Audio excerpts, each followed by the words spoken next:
Thanks. Marissa Friedman, what's happening? What up? Nice to be here. Live from San Diego. Well, we're not really live. We're recording here live. I'm live right now. Live-ish. I don't know about you, but Let's use real estate terms. Live adjacent. yeah, live adjacent. Hey, listen, I'm like so happy I got to meet you. I went to Secret Knock. Shout out to Greg Reed. Yeah. Great event. I've been to it 4 or 5 times, and I always feel like a family. I'm a family member there. Yeah. But I think we might have met maybe at one of them before, whatever. But we got to talking, and Yeah. I heard some of the things you were into, and I was like, I got to get you in here to interview you, hear the story, and find out more about what you're doing and how you got to be able to do what you're doing. Yeah. And so It's a road, man. I think the first thing to know about me is for the age that I am, I just hit like 41, but I've been in the workforce since I was 15. So I got in trouble hacking and was recruited by the Department of Energy, Department of Defense. no shit, I didn't know that. So yeah. So You were, wait a minute, hacking. So yeah. where did you start to learn about that? It was an interesting time because, like, I joke, like, the early days of the internet, the late 1900s, as it were, like, it's the era of AOL and just, like, I like puzzles, Yeah. right? And I'm on the spectrum. So I love puzzles and I recognize patterns. And so those two things together are an interesting combination, and I'm very curious, right? And curiosity can get you in trouble sometimes, but sometimes it can create an opportunity. And for that, I'm grateful, man. I went Well, up. it's being on a spectrum is a superpower. Yeah, I think it's turning your careers into a superpower, whatever Yeah. it is Yeah. a really good thing, right? So you look at like the joke is like any story that I'm in or someone's telling me, I'm never surprised when they get to the end because my brain has tried to figure out all possible outcomes of where the conversation's going to go, right? It's Yeah. just going to go, okay.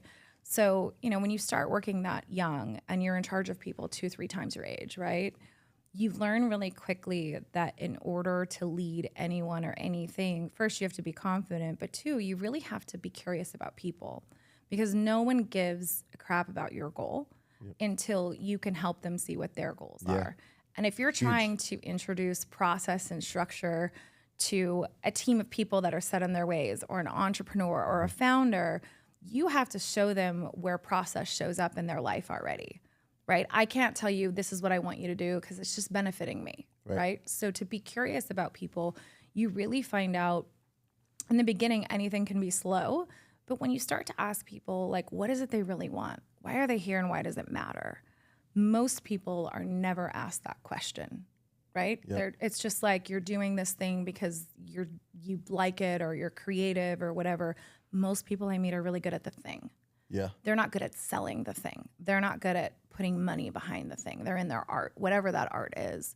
And so when you start working that young, you just become like a sociologist. You just observe people and patterns, man. And so when So what you're saying is you align their personal goals with whatever the other mission is, and then that way you can tie it to that.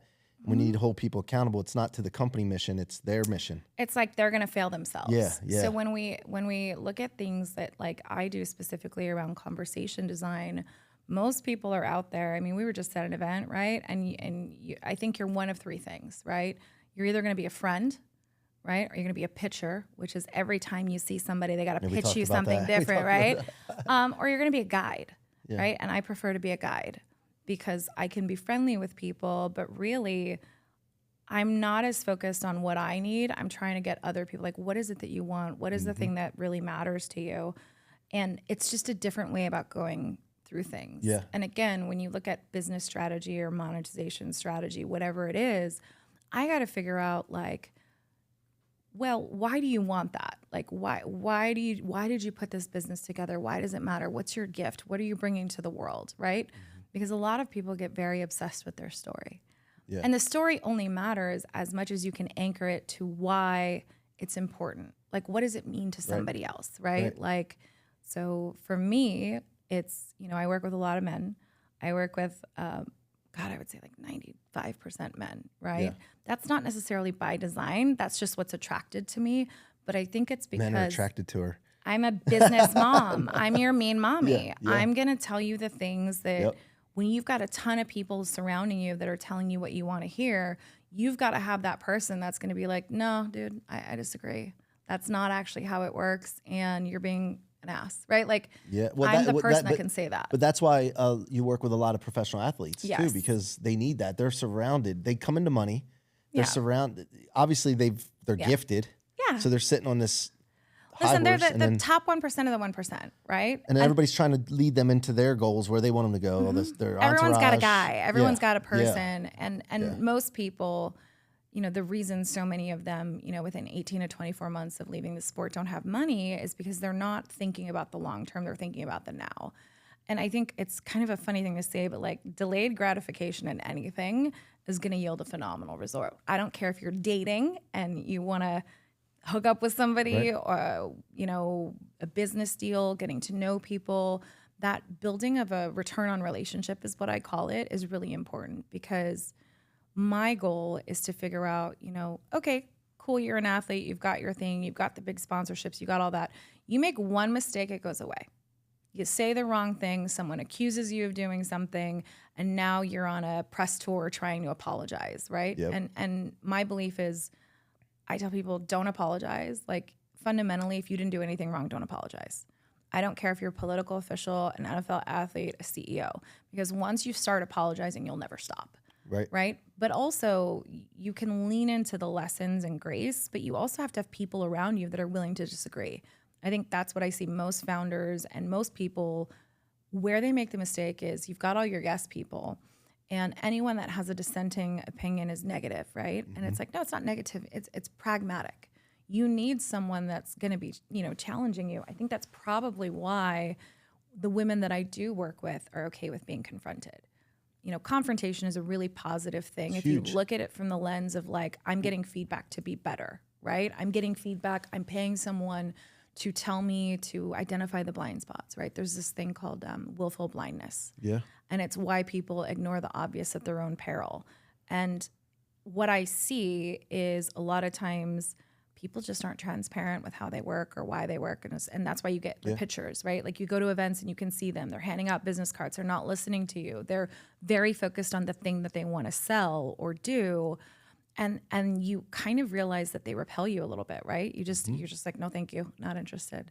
Now, be a woman in that environment where there's like all kinds of dynamics that play. I think it's just fun to just listen to people. Yeah. I observe, man. Well, let's talk about confrontation for a minute, because most people have a negative connotation what confrontation means. Sure. And everything in life, problems that we have is because we're unwilling to confront something. Yeah. And you will be forced to confront. Yes, 1000%. Pressure builds. Yes. And it builds and it builds. And eventually, when you're forced to confront, that's when people get miserable. Yeah. And it sucks.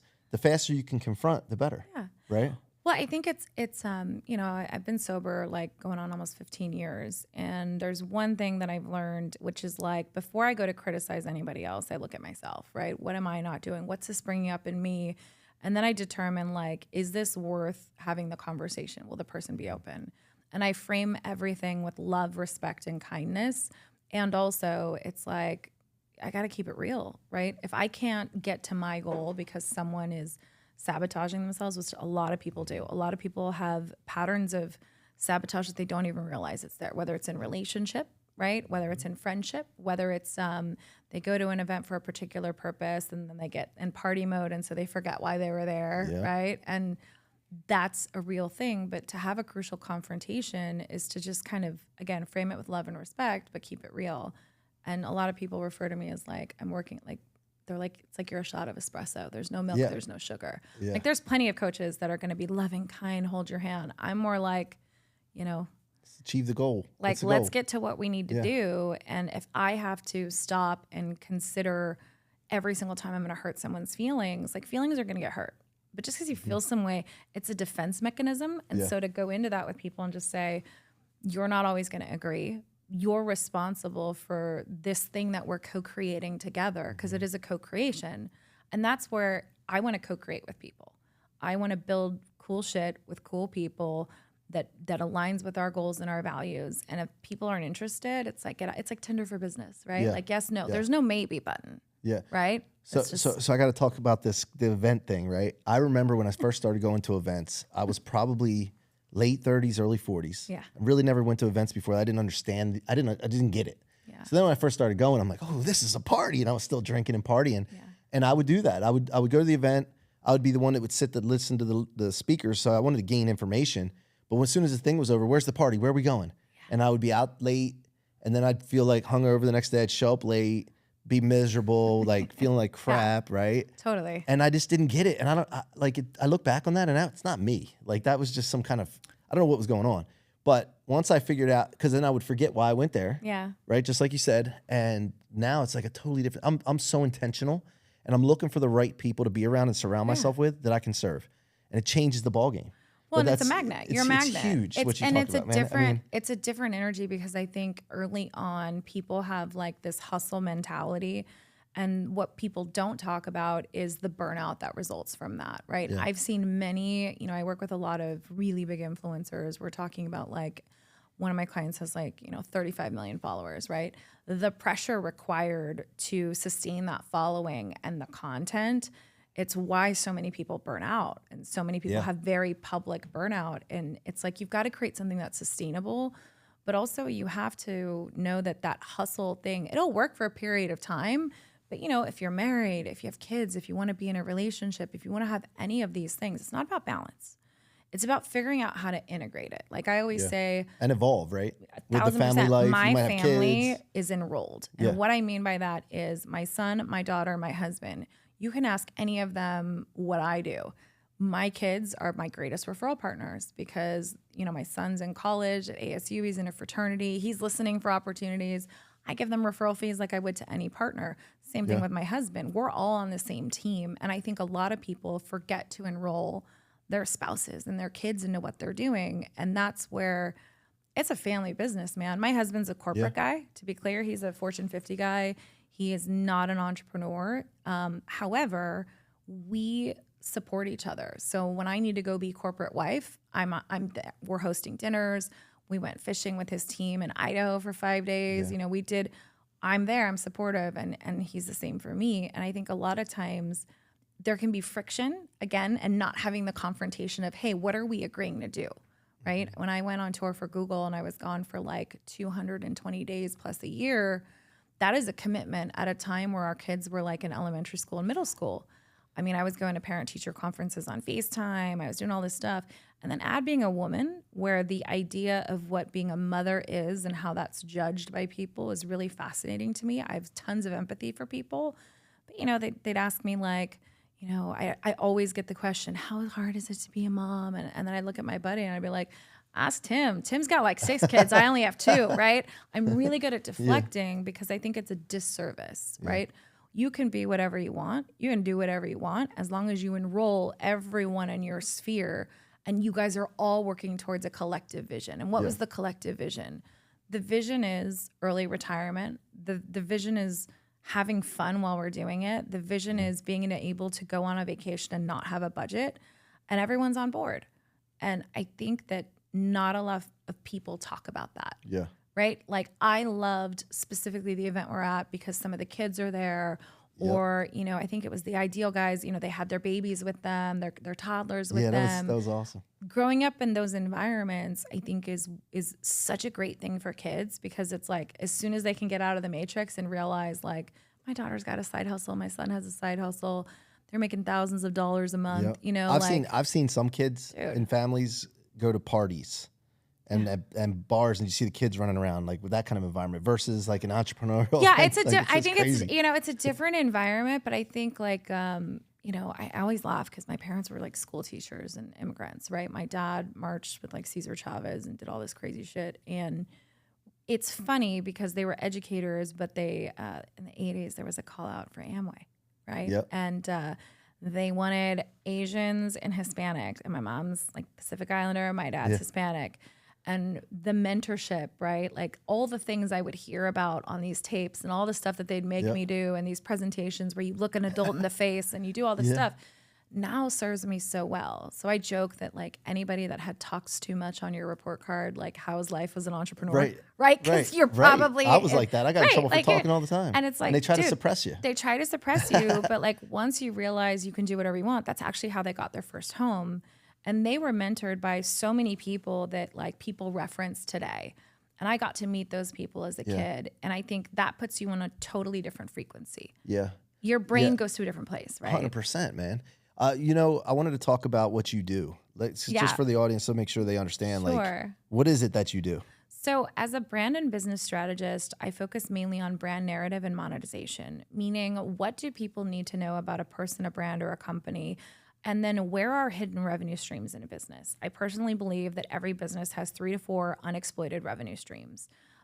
People focus a lot sometimes on the wrong metrics in their company. So when people are like, oh, I want to go viral, it's like, okay, I've gone viral, right? I went viral for not moving my seat on an airplane, right? I got Not a doing ton what of on hate. your- I didn't move my seat on an airplane. I wasn't gonna move. I was sitting in Oh, a so seat. so a couple came up and said, "Hey, you Yeah, mind?" they're like, hey, like our kid's in coach. We That want to was sit by you? the kid. Yeah. So When it's- was that? Shit, man, it was like 2 years ago. Yeah, I remember. I So, remember so that it was you. everywhere. I mean, I made it to New Zealand. I made it. Oh man. And it's one thing to want to go viral for the thing that you do. It's another, you cannot control what pieces of content you put out will go viral. Yeah. It's never the beautifully Yeah, produced thing. 100%. It's always the Yep. garbage that you're like filming in an airport or whatever. Yep. And the thing is if I had been like a product-based business, right, and you go viral, all of a sudden you have a ton of things to fulfill, and are you ready for that? Right. And if you're not, you're going to disappoint people. On the other hand, when you get a bunch of followers that are not even your target audience, that's going to destroy your engagement. So you have to look at it like with intentionality, right? Yeah. And so for me, what I look at is I test things on every platform. I have a following, combined following of a couple 100,000. And, I have a newsletter, but I do my newsletter really different.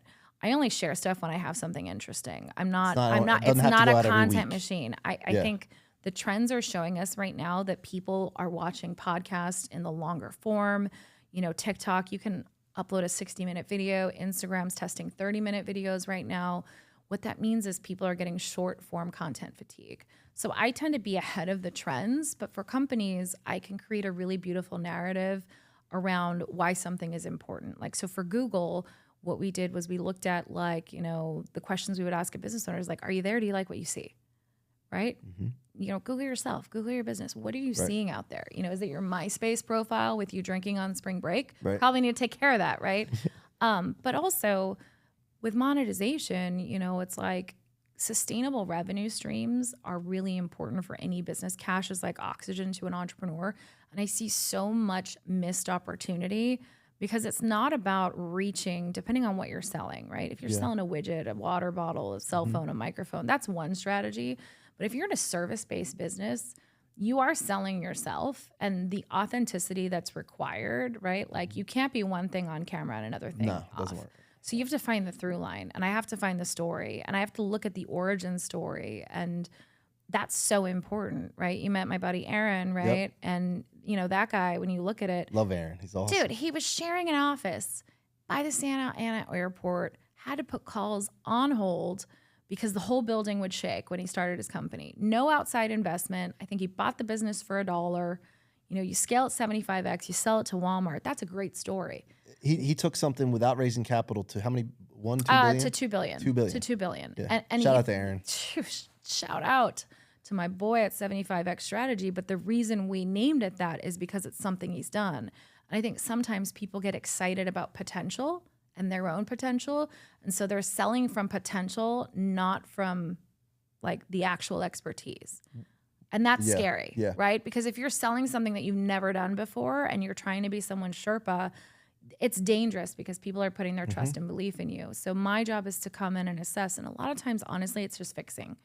There's a lot of narrative around bros in the space. And I always joke, it's like my mentors have all been men. Yeah. I went to women. I went to diverse people. I asked for mentorship. I offered to pay for mentorship. And a lot of what was told to me is like, that's not available to you. And there's a difference between a man and a bro. Yes, 1,000%. Because there's a lot of bros out there. And what do you think they're doing that for? Just to be relatable to people like that are solopreneurs or something? I think what happens is it's a sameness problem, which means if you're only surrounding yourself with one type of person, you don't know any better, right? For me, I have people that work for me that are 18. I have people that work for me that are 80. I want people to disagree with me. I want a different opinion. I want that. And again, in the work that I do, it's a commitment. I love what I do, but it's also for me to give away time. I've designed my life in a particular way. Like I don't work Mondays and Fridays. I like just having that flexibility. If we want to go on a trip and last minute we can bounce, right? Yeah. I also set exceptional boundaries with clients. Like I charge for responsiveness because I feel like somehow people believe that Slack and texting and all of this stuff is efficient. I just don't. I don't believe that. I believe that if I'm in my genius, I don't need to be interrupted when I'm in that zone of genius. And people really, when you set the boundary up front, you know, people do not mind being disappointed, but they do not like being surprised. And I think any engagement that I've ever gone into where that's been a thing is just well, there, in business, in all the businesses I've done, the times that I did not set boundaries was because I was scared. I was afraid I was going to lose that that client, customer, the revenue. I was going to have to refund somebody. I was operating out of this scarcity. fear. It's fear. Yeah. Fear can be a beneficial thing to have too, but you have to have a boundary with it. But then once I started to realize, like, wait a minute, setting boundaries and getting what you mentioned, getting really clear on what you want, and then designing your life the way you want to do it is possible. One of the first things we do with people, you know, and I don't care if it's a division of Facebook, I don't care if it's a guy that has, you know, a bunch of, I work with a Mexican food restaurant chain here, is like, how would you like to spend your day? Yeah. And the pause and the like, I've never thought about it, right? Yep. It's like, well, if you've never thought about it, no wonder you're in chaos. So let's figure out, what does your day look like? You know, how much time are you spending with your family? How much time are you budgeting for just thinking, right? That's on my calendar every week. I have time for thinking. I have time for learning. It's the reason why I can just get up and bounce and do whatever I want. Is it took some time to get there, right? I had to really think about, what am I trying to create and what do I want to build? And what I knew is I didn't necessarily want to be this content machine. At the time, I've lost about 85 pounds in the last couple of years. I was supremely unhealthy. I wish that I had prioritized my health sooner. Yeah, me too. I think everyone does. And you get to a point where you're like, okay, now this is just who I am. Like who I am as a person, you know, and all the things that it takes you to be that person. It's like identity work, right? Yeah. And so when you're working with a division of a company or a founder, it's like, how do you guys want to run? Right. And the first thing I knew when I started my company is we are a no email company, meaning the only people that we are emailing with is potentially clients when they're first coming in. But as a team, we communicate on different platforms. We have meetings asynchronously. I hate recurring meetings with a passion. If we don't have to have the meeting, we don't. And it's so freeing to not have to get up in the morning and check my email. Like I have people that are doing that, right?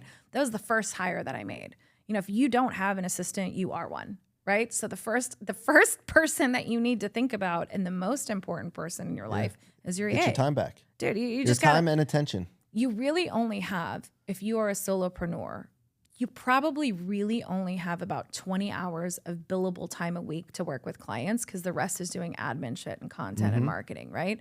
And so most people, when we do that exercise, what they get to is like, how they've been spending their time is not what they want. And so it's like, well, let's stop that. Well, I can tell you, when I figured this out, when I was in the mortgage industry, we scaled this business.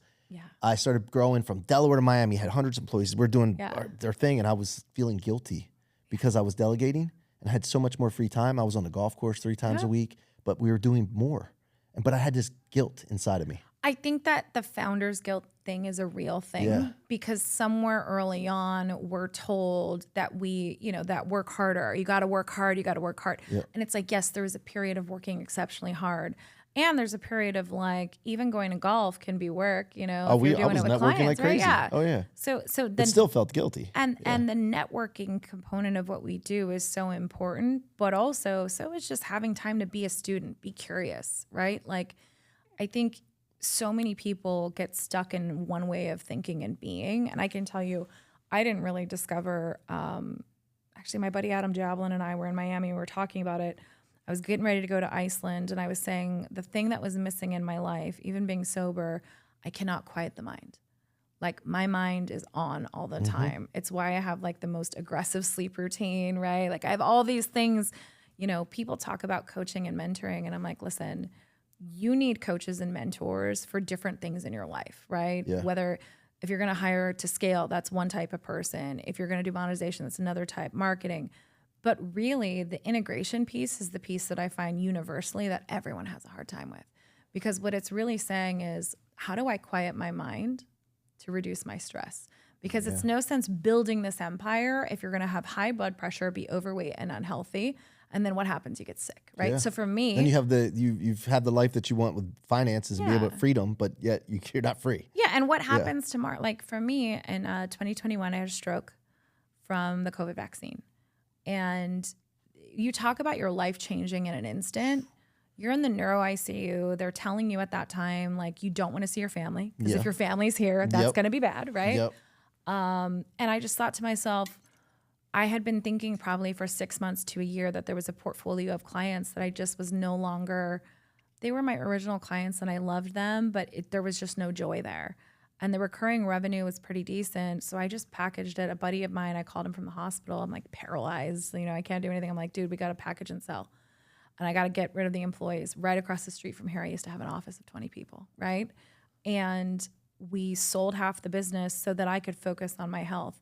It took that for me to be open to like red light and cold plunges and this whole biohacking thing. But what I found is with that, you get to quiet the mind. And when you can quiet the mind, you get clarity in a way that you never expected. And especially when you're sober at events, I'm really an observer, right? Because you watch, like, are people still the same? Being sober doesn't make you a better person, right? I'm still a little bit inherently of an asshole. It didn't get rid of that, right? Like I like it. I like whatever you want to call it. I didn't call you an asshole. But I do think that like the blessing is you can look at the insanity of the past and then you can see how it shows up in other ways in the present, right? So I took all that effort and energy into partying and alcohol and drugs and put it into work. I worked alcoholically. Right? Like I worked like an addict. Yep. I was obsessive, right? Which isn't good either. So you transferred that into that, right? So, and then I was just like, wait a minute, is this what it's all for? Right? And luckily I was around people that were willing, you know, Greg Reed being one of them, you know, there was a bunch of people we knew during COVID that all relapsed, you know, like there's a lot of people that didn't make it. And part of that I think is what I love about being sober is I can go to any state, any city, any country and find a community of people. Yeah. Being an entrepreneur is the same way. If you're open, you can find a network of people anywhere you go. I appreciate, value, and respect that, you know, I am an open person. People feel that. And so they talk to me, right? And I don't have any expectations, right? Expectations, I think, lead to resentments in disguise, right? Anytime you expected a big deal to close or whatever and it didn't, how pissed were you, right? And so now it's just like, wherever it's going to go, it's going to go. I can shape it, right? I can form it, but I'm not as attached to the outcome. And I find that releasing that attachment in some ways actually creates exponential results, right? Like I was working with a company and it was just really funny. It was like a group of guys. And, you know, they'd been stalling, you know, like, you know, 4 million, couldn't break past it, right? And what we identified was like, they weren't happy, right? There was a component of their business that felt like a drag, which is why they weren't happy. They were stalled because no one was inspired anymore. Yeah. And so that's I was huge. like, and then they feel like they're stuck to it. Yeah. And I said, because that's the original idea that they had, right? I said, our goal is to figure out what's inspiring to you today, because it's different than what it was 5 years ago. And you're not doing this to burn out, be pissed, be frustrated. You want to do that, go get a job. You know, go work at Starbucks, get someone's fancy latte wrong, right? Like you can deal with Karens all day. You're here because you have something to bring to the world. And so I always ask people, it's like, why are you here? Why are you alive? And the amount of times that I'll get a look on someone's face where they'll go, no one's ever asked me that. I'm like, you don't have to answer right now. Yeah. But why are you here? Are you here to bring a gift to the world? Are you here to show some people that what's possible? Are you here to make something easier that was really hard? You know, every one of us has a purpose. And I don't mean a purpose in a bullshit way. I'm here to inspire and motivate. No, I'm talking about what lights you up. What lights you up? Yeah. Where do you get lost in the work? Where it's life's so too easy. Short not to be lit up. Like I look back at some of the things I stayed in. Yeah. And I'm like, oh my gosh, I was like waking up in the morning dreading going to work. Yeah. It feels like dread, right? And sometimes you have to sacrifice money. Oh yeah. For the short term, maybe even the long term, but sacrifice money. But if you gain all the money in the world, but you're miserable doing it and miserable when you get there, like what the hell's the sense? How many rich people do you know, wealthy people that are miserable? The thing is that wealth in of itself can become a prison if you let it. right? Yeah. Because like my favorite client, I cannot say the name, but he comes in from Japan to San Diego. And I had met him at an event in Manhattan, and I kind of said, hey, if you ever come to San Diego, we should hang out. Unbeknownst to me, he's a billionaire, right? So I go to pick him up. I don't have anything to prove, right? I have a Toyota. So I show up in my Toyota, and he's laughing because he loves Toyota and blah, blah, blah. And he's telling me all this stuff.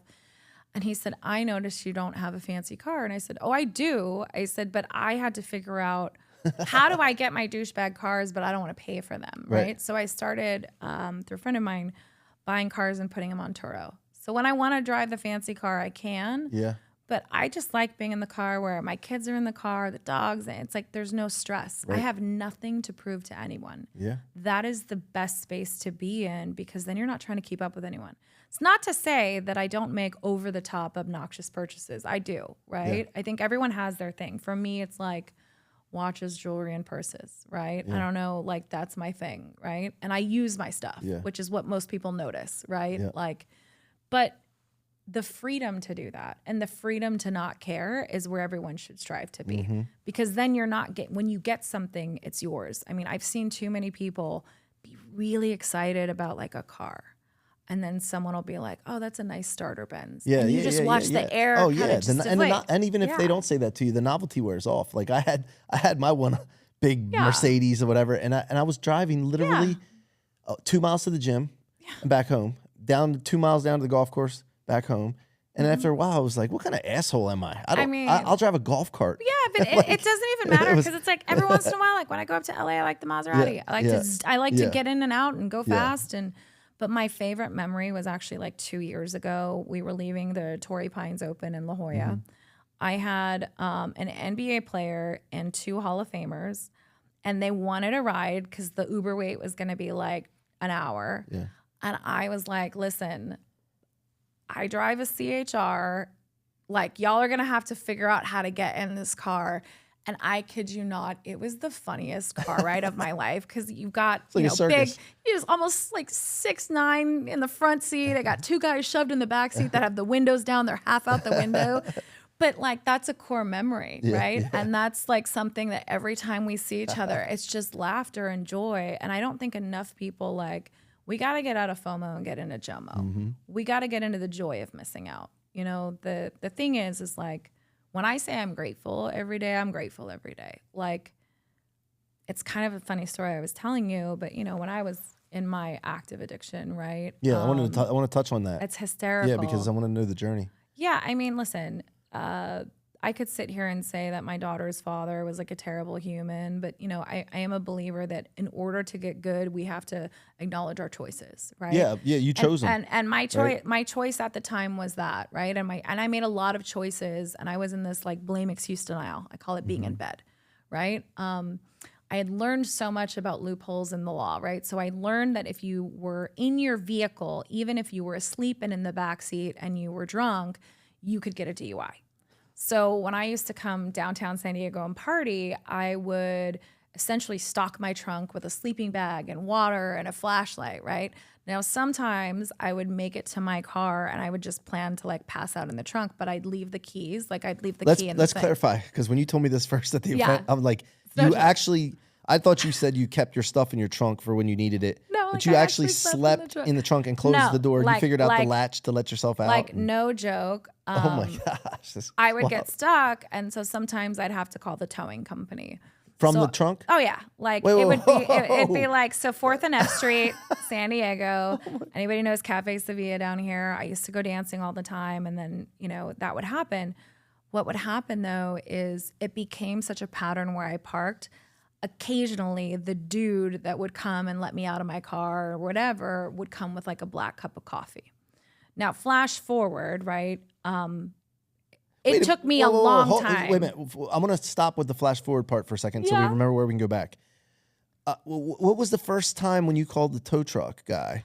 The first Yeah, I was reaction that like- they had, like, "Hey, I'm stuck in my trunk." I that's what's out think they were like, I'm sorry. And I'm like, I'm calling on my Nokia phone. I'm like, listen, like I'm stuck in the trunk of my vehicle. Did you And try they're to like play it off like somebody stuck you in the trunk? at first, Did you? yeah, because you're still hungover from the night before. You're still my actively gosh. drunk, Yeah, right? yeah. Holy But crap. also, never it's did like that. you got to understand that the logic of an alcoholic and an addict. Oh, yeah. Is like this is exact like there's no thought that I shouldn't drink as much. The thought is like, how can I get away with doing as much as possible, right? Did you ever meet someone that did that too? I've met like a couple of people. I've never. Yeah. Oh, So man. but here's the Whoa. crazy shit about that. So, that went on for a period of years. In my relationship with my daughter's father, I was clear. It was bad. It was really bad. Like I dropped my kid off on like a Thursday and I'd come back on Tuesday. I was actively in it. And I think the people that loved me and were close to me didn't even know how to have the conversation. I was very high functioning. Like when I say high functioning, I was winning awards at work. I slayed 6-figure job. Like there was no, like I was doing all the things. And then one day I woke up, and anybody that's ever been in this really low place where you have to look in the mirror and be honest with yourself, you do two things. It's like, you're either in denial more or you figure out like, what's my out? For me, my out was a plan of attack to just like kill myself. And so for me, I remember clear as day, I wrote letters to people. I dropped them in the mail. I went to the grocery store. I made meals and put everything in the freezer for months. I made videos and I wrote letters to my daughter, who was a baby at the time, man. She was like 2. And you were still partying while you were I prepping. used to, this is like the hardest thing to say out loud, but I was such an alcoholic that in the morning I would have to have a drink so that I could drive because my hands would shake. And so that particular morning, as I dropped her off at daycare, I was very sick. I pulled over by San Diego State and I took a walk across the freeway. That was it. I made a bet with God or whoever, the force. And I said, I'm either going to stop the pain or I'm going to face the pain. And I walked across the freeway. Now, highly don't recommend, but even with people that I've talked to, we lovingly say there are people that talk about killing themselves. Then there's the action takers. There's the crazy people that try to do it.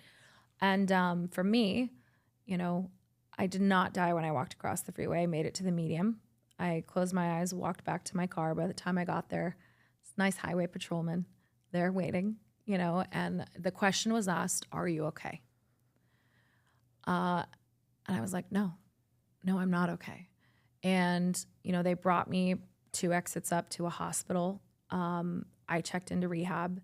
It was not a Promises Malibu on the beach with horses rehab. Right. I mean, I was in there with like, convicts and felons and homeless people. That's what I needed. I needed this space to be really raw and honest. And I'll never forget, you're in rehab and they make you do all this stuff and they have this group meeting and they say, out of all of you in this room, there's like 50 or 60 of us, only 2 or 3 of you are going to make it. And I just remember I looked around and I said, you're all fucked. Like I'm doing this, right? I'm doing this. And from that day forward, I made a decision. And I will say sobriety in the first few years was very difficult because they make you make a list of anything that could happen in the first couple years that would make you go out. Everything that I wrote down happened, right? But the phenomenal thing is once you make a decision that you're not going to do something anymore, at least for me, I had done all the things. I didn't feel like I missed out. I know some people feel like they did. I didn't miss out at all. I made a decision. I never looked back. But I also made a decision that I was not going to go and stay in a home, in a relationship that I wasn't happy with. And I left with a baby and a backpack to my parents' house. And I said, I just need 90 days to figure it all out. And it was a lot because I was, there's no trauma. And that's the thing that people don't understand. Your bottom or whatever the lowest point in your life is, doesn't have to be that dramatic. Like I wasn't abused. There wasn't any of those things. Now in my marriage, it was a very abusive relationship. But even then I had to own what I was willing to accept and tolerate, right? And so once you go into this place of owning your choices and owning your experience in life, Oh man. when you own it, when you just say like, fuck man, I made all these choices that led me here, I get to make different choices. I literally took like a year off. Like I was so lucky. I had like disability and long-term disability and AFLAC and all this stuff. And I worked on nothing but getting my head right for a year. And I'm so grateful because my daughter was, turning 3. She's never seen me drunk or anything. She's never seen me that way. She went to recovery meetings with me, whatever it is you want to do, whether it's getting sober or making a decision you're going to get healthy, whatever those things are, I don't believe that there's any accidents. I was probably 6 months into my recovery when I went to a random meeting in Lemon Grove, California. And I was sitting in the back and I had a hoodie. I would go in hoodies and I would try to make myself small, because I was still embarrassed. I was happy to be sober, but I was embarrassed about it. Right. And I'll never forget, my head's down and I'm just drinking coffee and I would do this and listen to people as they were speaking. It was like kind of like going to church. And I hear a voice and there's a man that says, some of you have heard me talk about how this program works and how God shows up in your life and da-da-da-da. And he's like, I know God is showing up in my life today because you guys might have remembered me talking about a young woman that I used to bring coffee to who would lock herself in the trunk of her car. And it was the freaking dude from the towing. And so like, that's the moment for me when I was like, what are the chances that the dude he saw you there? That that guy was going to be at that meeting. He saw you there? Yeah, he saw me. Sorry, I didn't know if he was telling And I a just story. remember looking up and I was gosh. like, dude, it's freaking Abel, man. Oh man. I can say his name. We've talked about it publicly before. But, he actually ended up giving me my first year sobriety chip. And like, that's like our legendary kind of moment. That's not there's tons of different moments in my life, but I can say that like out of darkness is a light, right? I don't go to church, right? I'm not like religious in that way, but I do believe that there's like a force. And, when we're in places where we think we have no choices and options, we do have choice, we do have decision, we do have power. Then you take that and apply that to work and life and family. And really cool stuff happens for you. And if I look at it from the lens of everything that happened for me, even deciding that I was going to kill myself and walk across the freeway, what came out of that was a level of honesty and acceptance of like, wow, man.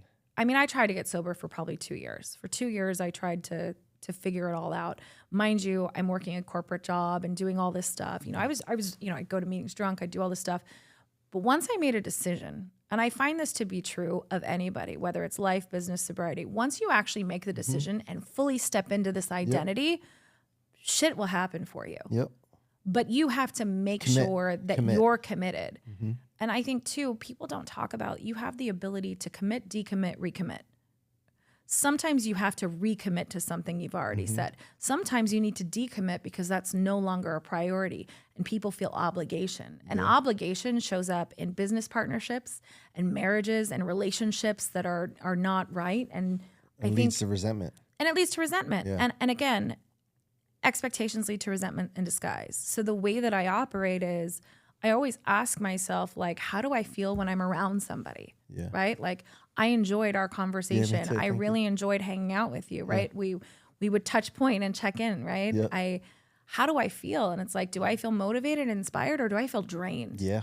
Do I feel like heavy? Do I find myself complaining, right? Like, we live in a time today where people are trauma warriors and they want to come into room with their trauma. And my thing is like, everyone has their shit. Everyone has a past. Everyone is building a better present. Some people really, like, I didn't want to be 40 years old blaming my parents for stuff, right? Yeah. Everyone does the best that they can with what they've got.